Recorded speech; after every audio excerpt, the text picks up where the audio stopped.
मांगत तुलसीदास कर जोरे, बसहु राम सिय मानस मोरे। तुलसीदास जी आज एक सांसारिक बात को उठाकर उसे अध्यात्म की ऊंचाई तक लेकर जा रहे हैं। जीवन में आपने सुना ही होगा कि लोग एक दूसरे को कहते हैं कि अरे तू गधा है। क्यों कहते हैं गधा? यदि कोई व्यक्ति सांसारिक रूप से असफल हो जाता है तब उसे दुनिया वाले कहते हैं ये तो गधा है। किसी सीधे सरल आदमी को कोई ठग कर ले जाता है तो उस ठग को तो कोई कुछ नहीं कहता, लेकिन जो ठगा गया है उसे उसी के ही बंधु बांधव, मित्र, रिश्तेदार सब कहते हैं कि अरे तू गधा है, गधा है तू, गधा। तुझे ठग कर ले गया वो और तुझे पता भी नहीं लगा गधे।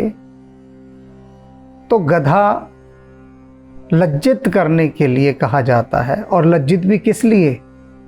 यदि कोई व्यक्ति अपनी सरलता में, अपने अज्ञान में अपनी सांसारिक हानि करवा लेता है। और सांसारिक हानि क्या होती है? पैसे की हानि। और पैसे की हानि अगर हो जाए तो बाकी लोग उसे कहते हैं कि तू गधा है, तुझे समझ नहीं, तू सयाना नहीं, अपना नुकसान कर लिया तूने गधे। अब तुलसीदास जी भी आज कह रहे हैं कि मेरी दृष्टि में गधा कौन है। एक सांसारिक जीव की दृष्टि में तो दूसरा वह व्यक्ति गधा है जो अपने पैसों का नुकसान कर लेता है। एक आम इंसान भी दूसरे को गधा कह रहा है और संत भी दूसरे को गधा कह रहे हैं। तो तुलसीदास जैसे संत अगर किसी को गधा कह रहे हैं तो उसके पीछे क्या बात होगी? सोचिए। सामान्यतः ऐसा होता नहीं है, संत किसी को गधा नहीं कहते।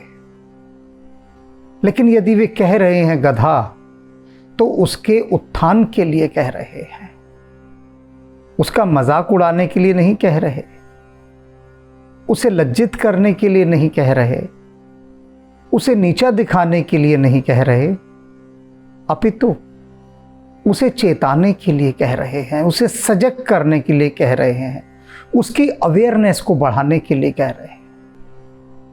तो आज यदि तुलसीदास जी के द्वारा कहे गए गधे का अर्थ समझ में आ गया तो समझ में आ जाएगा कि कहीं ना कहीं हम भी ऐसे ही गधे हैं और हमें गधे से घोड़ा बनना है। घोड़ा बहुत समझदार होता है, बहुत समझदार। घोड़ा तो अपने मालिक को संभाल कर ले जाता है। अश्वश्रेष्ठ चेतक महाराणा प्रताप का घोड़ा, जिसने घोड़ों की जाति को अमर कर दिया, गौरवान्वित कर दिया, उज्जवल कर दिया, ऐसा था चेतक। तो आज तुलसीदास जी कह रहे हैं गधे ही मत रह जाओ, घोड़े बनो। कैसे घोड़े बनो? गधापन छोड़कर उसी की यात्रा पर आज हम निकल रहे हैं। राम रावरो नाम साधु सुतरु है। कहते हैं तुलसीदास जी की जो राम का नाम है ना, ये साधुओं के लिए कल्प वृक्ष है। क्यों बाबा?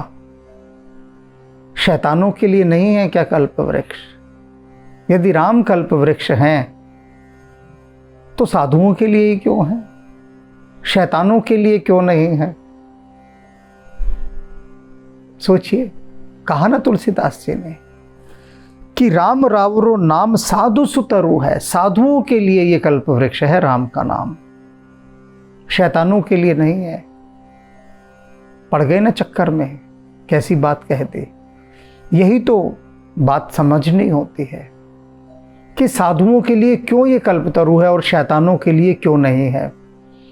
कल्पतरु यानी कल्प वृक्ष, एक ऐसा वृक्ष जो स्वर्ग में पाया जाता है और इसके नीचे जो बैठता है, जो मांगता है वही मिलता है। जो भी मांग लो सब मिलेगा। तो राम नाम का जो कल्पतरु है, इसके नीचे पहली बात तो बैठना पड़ेगा। भाई अगर हवाई यात्रा करनी है तो हवाई जहाज में बैठना पड़ेगा ना। हवाई जहाज में बैठेंगे तभी तो कहीं पहुंचेंगे। आप कहें कि हमें हवाई जहाज में तो बैठना नहीं है, लेकिन हमें पहुंचा दो दूसरी जगह, तो वो तो संभव नहीं है। सीट पर तो बैठना पड़ेगा। तो ये जो कल्पतरु है इसके नीचे तो बैठना ही पड़ेगा ना। तो साधु राम नाम के कल्पतरु के नीचे बैठते हैं प्रसन्न होकर। शैतानों को जरा बिठा के देखो, वो कहेंगे हमें बैठना ही नहीं है। अब जब बैठना ही नहीं है तो शैतानों के लिए कल्पतरु फिर काम ही नहीं करेगा, क्योंकि काम तो तब करेगा ना जब उसके नीचे बैठ जाओगे। वे परहेज करते हैं राम के नाम से। तो जो परहेज करता है, जो विमुख है, जिसने पीठ कर ली है, जो अपना मुंह ही बिचका देता है राम के नाम से, राम का नाम जिसके कानों में पड़ जाए तो उसे लगता है कि ये मुझे कितना कष्ट हो रहा है अपार, तो ऐसा व्यक्ति तो उस कल्पतरु के नीचे बैठेगा ही नहीं। तो जब बैठेगा ही नहीं तो मनोकामना कैसे पूरी होंगी। इसलिए तुलसीदास जी ने कहा है कि राम रावरो नाम साधु सुतरु है, सुमिरे त्रिविध घाम हरत पूरत काम। इसको सुमिरने से सारे काम पूरे होते हैं। और त्रिविध ताप हरण, कि जो त्रिविध ताप हैं, अधिदैविक, अधिभौतिक, आध्यात्मिक, ये तीनों प्रकार के जो ताप हैं, उन सारे तापों से ये राम का नाम मुक्ति दिलाता है और समस्त मनोकामनाओं को पूर्ण करता है। सकल सुकृत सरसिज को सरू है। अब ये राम का नाम कैसा सरोवर है, तालाब।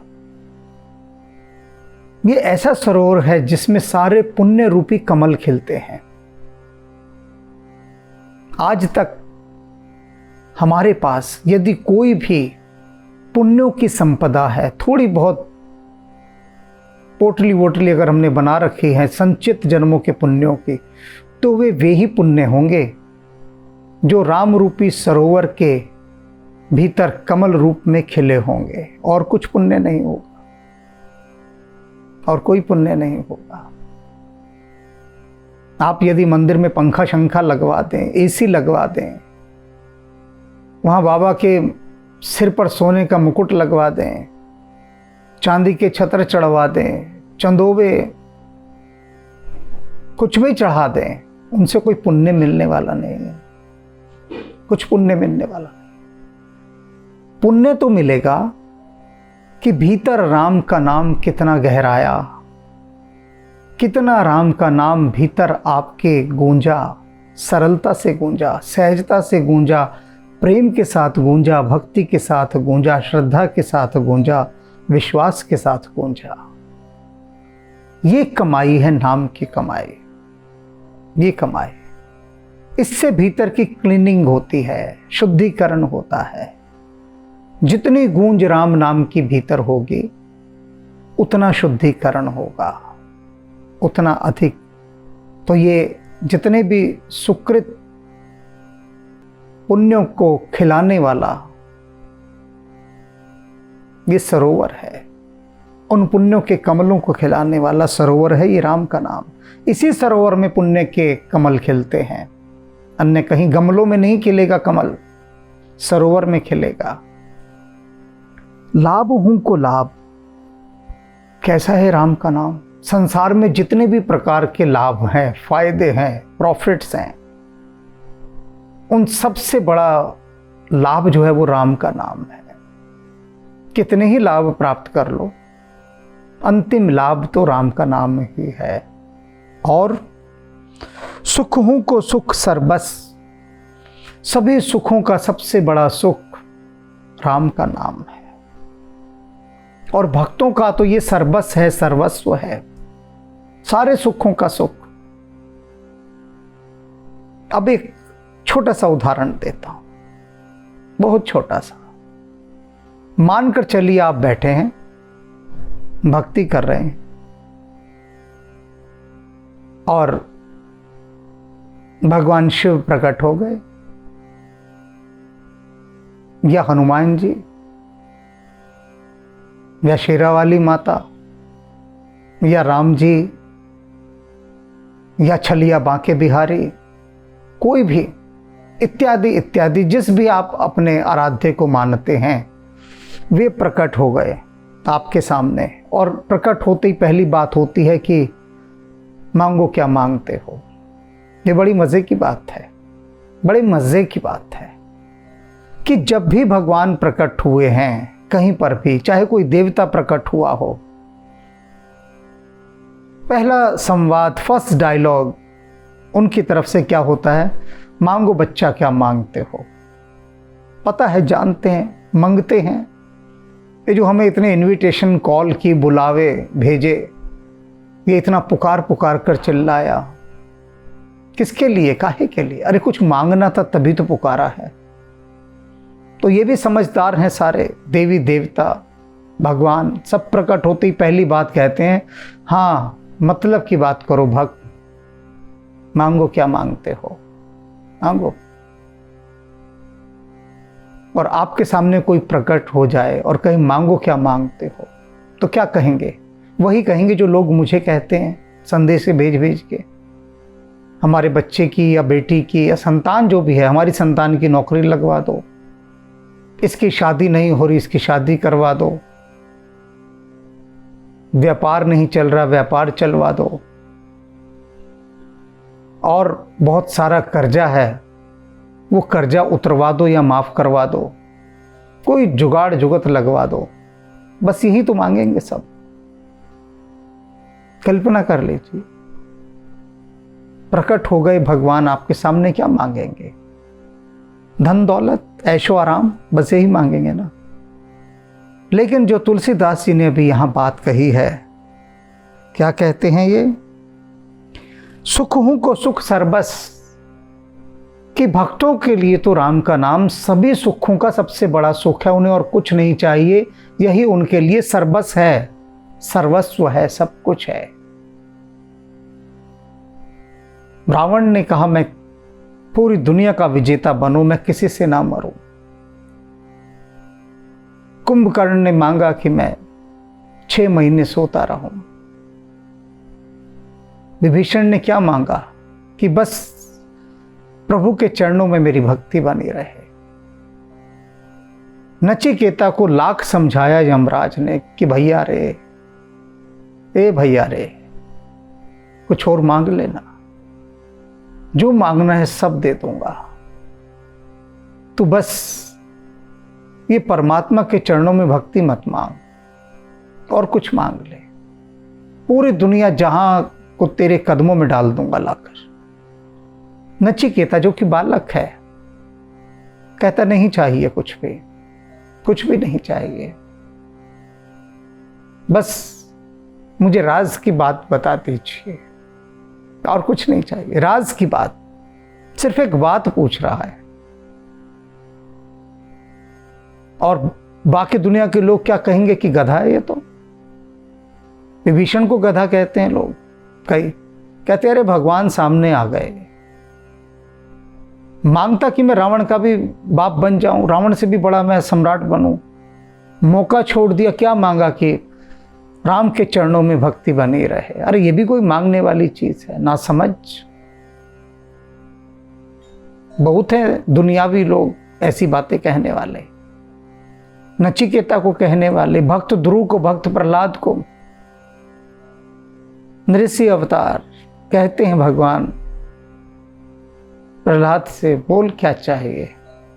वो कहता भगवान बस आपका नाम वह हृदय से ना छूटे, और कुछ नहीं चाहिए।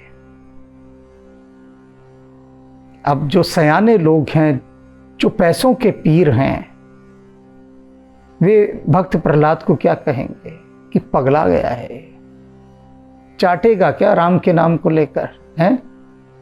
और एक खुली छूट दे दी है, ब्लैंक चेक दे दिया है। कह रहे हैं भगवान को मांग क्या मांगता है, और उसके बाद कह रहा है बस आपके चरणों में भक्ति बनी रहे। ये हवाई बातें। तो वो दृष्टिकोण भी है जो ऐसे लोगों को गधा कहता है, बेवकूफ कहता है, मूर्ख कहता है। सबका अपना अपना तल है देखने का, अपना अपना तल है। यहां पर हम यह नहीं कह सकते कि वो जो भक्त प्रहलाद को, ध्रुव को, नचिकेता को, विभीषण को, इनको ये जो लोग ना समझ कह रहे हैं, गधा कह रहे हैं, मूर्ख कह रहे हैं, तो ये लोग गलत हैं ना, गलत नहीं है। इनकी सोच का तल अभी वहीं तक है। तो जब सोच विकसित नहीं हुई, तल ही वहीं तक है। इनके जीवन का सार, संक्षेप, निचोड़, सारा कुछ सब पैसा ही है। इससे आगे ये देख सुन नहीं सकते, तो ये बेचारे करें क्या? ये तो बेचारे हैं, दया के पात्र हैं, बेचारे हैं, गलत नहीं है, बेचारे हैं। जब सोच ही वहीं तक है, इन्हें क्या पता राम के नाम में क्या सुख छिपा है, क्या पता। जो लाइट म्यूजिक सुनने वाले हैं, पॉप म्यूजिक पर हूं हां कूदा कादी करने वाले हैं, इधर उधर हाथ पैर फटका के झटका के नाचने वाले हैं, उन्हें क्या पता पंडित जसराज जब गा रहे हैं, भीमसेन जोशी जब गा रहे हैं, कुमार गंधर्व जब गा रहे हैं, ये जो शास्त्रीय गायक गा रहे हैं, पंडित राजन साजन मिश्र जो गा रहे हैं इत्यादि। ये जो शास्त्रीय गायन है, क्लासिकल सिंगर्स, इनके गायन को वो कैसे समझ सकते हैं? तो इसलिए उनका दोष नहीं है, बिल्कुल दोष नहीं है। पतित पावन डरहू को डरू है। राम का नाम पतितों को पवित्र करने वाला है। अनेक पापी तरे, अनेक पापी, अंगुलीमाल को ले लीजिए, बाल्या भील को ले लीजिए, अहिल्या को ले लीजिए, शबरी को ले लीजिए, सुग्रीव को ले लीजिए, कहां तक गिनाएं? कितने पतित ऐसे थे जो बहिष्कृत थे, उपेक्षित थे, सभी पावन हो गए, और ऐसे पावन हुए कि इनका नाम पूजनीय हो गया। डरहू को डर है, और राम का नाम डर को भी डराने वाला है। कौन है भाई डर? सबसे बड़ा डर तो यमराज का है, मौत का डर, यमराज का डर। सारी दुनिया मौत से डरती है, यमराज से डरती है। तो यमराज को भी जो डरा दे, वह नाम राम का नाम है,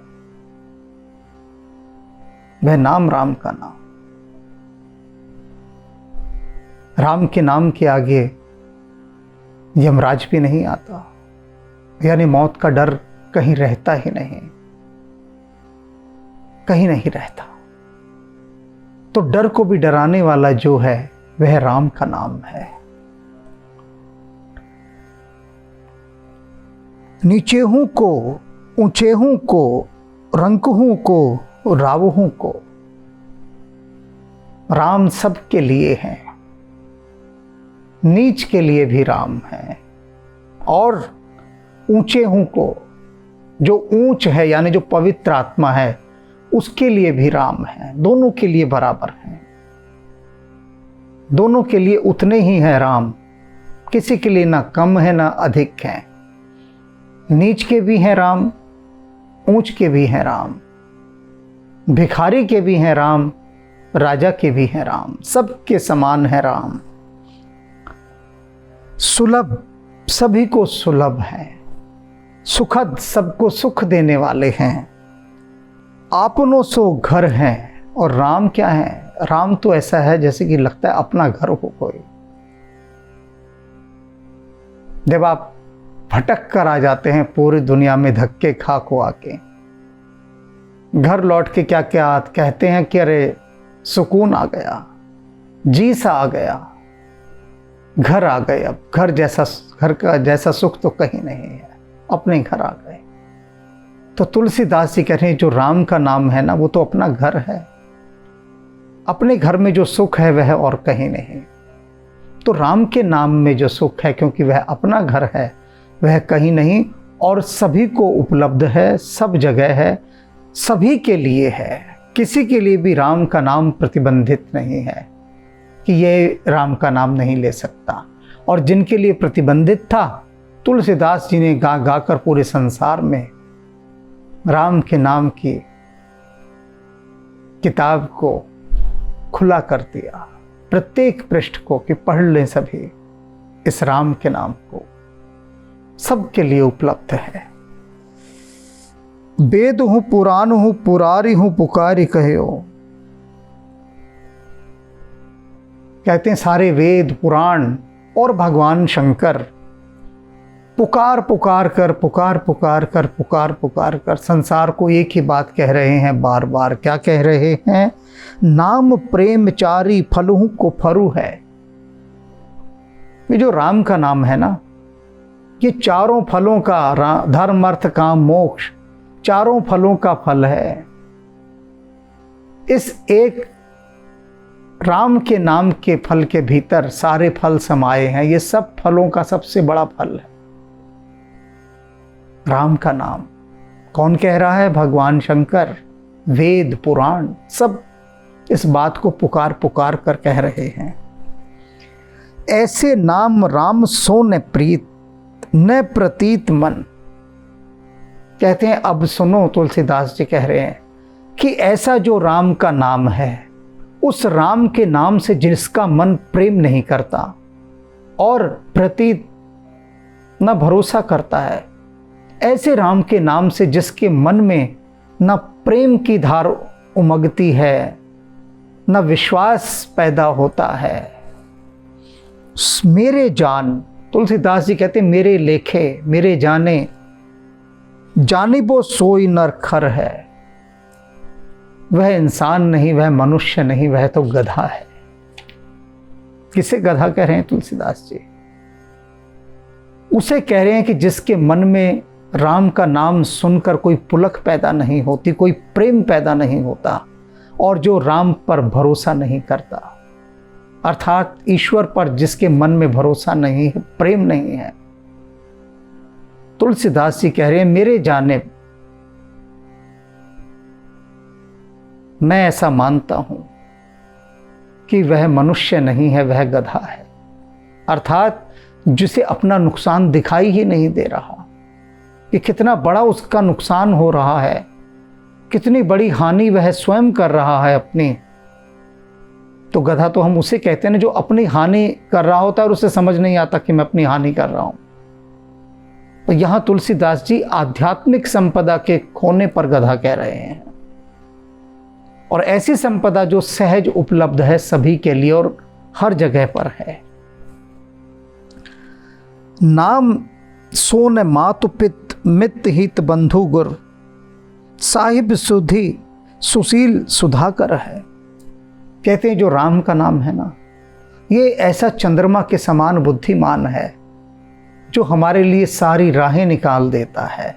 और यही राम का नाम मेरा माता पिता है, मीत हित मित्र है, हितकारी है, बंधु गुरु बंधु है, मेरा गुरु है, साहिब यही मेरा सच्चा साहिब है जो मुझे शुद्धि कराता है, ध्यान कराता है, बताता है कि संसार में क्या तेरे लिए सही है क्या गलत है। ये ऐसा चंद्रमा है। चंद्रमा बुद्धि का प्रतीक माना जाता है, अमृत का प्रतीक। तो ये राम का नाम सही राह दिखाने वाला है। नाम सो निबाह नेह दीन को दयाल, देहु तुलसीदास को बलि बड़ो बरु है। तुलसीदास जी कह रहे हैं कि हे राम जी, मैं आपके बलिहारी जाता हूं। आपके नाम में बड़ा बल है, बहुत बल है। बस मुझ पर इतनी कृपा करें हे दयाल, हे दीन दयाल, कि आपके नाम के साथ जो मेरा प्रेम है ना, मैं इसे निभा सकूं। प्रेम को मैं तोड़ ना दूं, मुझसे टूट ना जाए, क्योंकि चारों तरफ का जो ये माया जाल है ना, ये जो कलयुग है, ये निरंतर इसी प्रयास में लगा हुआ है कि कुछ ना कुछ ऐसा करो तुलसीदास के जीवन में कि इसका मन राम के प्रेम से हट जाए, ये अपना प्रेम ना निभा सके। निभाना सबसे बड़ी बात है, निभाना। संबंध बनाना कोई बड़ी बात नहीं, कोई बड़ी बात नहीं। संबंध चुटकियों में बंध जाते हैं, चुटकियों में संबंध बनते हैं, लेकिन असल बात तो संबंध को निभाना है। 7 फेरे लगते हैं, संबंध बन जाता है। कोई बड़ी बात नहीं संबंध बनाना, लेकिन निभाना, कोई निभ पाता है क्या संबंध? निभाना ही तो मुश्किल बात है सबसे बड़ी। तो तुलसीदास जी राम जी से कह रहे हैं, राम जी मैं आपकी भलाइयाँ लेता हूँ, मुझे ऐसा बल दीजिए, ऐसी शक्ति दीजिए कि आपके साथ जो मेरा प्रेम का संबंध बना है ना, बस मैं उसे निभाता रहूँ, मुझसे निभता रहे ये संबंध। बाकी बात सब एक तरफ, सब एक तरफ, और कुछ नहीं चाहिए मुझे, बस ये मेरा निभाना होता रहे। तो बस समझ जाइए, समझदार को इशारा काफ़ी होता है। इस माध्यम से तुलसीदास जी ने बहुत बातें कह दी हैं कि जो भी आपने जीवन में संबंध बनाए हैं ना, उन्हें निभाना भी सीखिए, निभाना चाहिए, और उसके लिए बल लीजिए, राम जी से मांगिए कि हे राम जी हमें इतना बल दीजिए कि हमने जीवन में जो संबंध बनाए हैं उन्हें निभा सकें। राम राम। केशरी नंदन है मेरे राम जी, कब मिलेंगे। जय केशरी नंदन है